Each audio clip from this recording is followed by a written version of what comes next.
بسم اللہ الرحمن الرحیم۔ سوال یہ آیا ہے کہ میری ساس بوڑھی بھی ہیں، غریب بھی ہیں، صاحب نصاب بھی نہیں ہیں، تو میں انہیں زکوٰۃ دے سکتی ہوں یا نہیں؟ دوسرا یہ کہ میری ساس جو ہے خوددار ہیں، تو کیا میں انہیں زکوٰۃ کا کہہ کر دوں یا بغیر زکوٰۃ کے کہیں بھی دے سکتی ہوں؟ تو یہ آیا ہے سوال، ٹھیک ہے جی۔ الجواب حامداً و مصلیاً۔ دیکھیں، اگر ساس غریب ہے، نصاب کی مالک بھی نہیں ہے، تو اسے زکوٰۃ دینا جائز ہے، بلکہ ڈبل اجر ملے گا، رشتہ دار بھی ہیں تو رشتہ دار کا بھی اجر، صلہ رحمی کا، اور دوسرا زکوٰۃ کا بھی آپ کو اجر ملے گا۔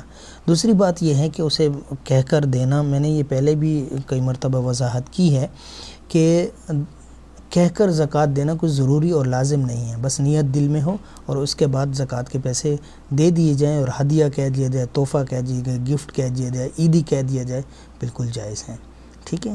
تو ساس کو زکوٰۃ آپ دے سکتی ہیں، اور میں یہ بھی ساتھ میں کہوں گا کہ ضرور دیں، تاکہ آپ کے قریبی ہیں اور آپ کو ان کے حالات میں آپ کے علم میں ہیں، لہذا ضرور وہاں زکوٰۃ دیں، ٹھیک ہے۔ اسے جو ہے علامہ شامی رحمۃ اللہ علیہ نے جلد دوم صفحہ نمبر 346 میں ذکر کیا ہے، اور بحر الرائق نے بھی جلد دوم صفحہ نمبر 243 میں ذکر کیا، فتح القدیر جلد دوم صفحہ نمبر 217 میں اس کو ذکر کیا ہے، اس مسئلے کو۔ واللہ اعلم بالصواب۔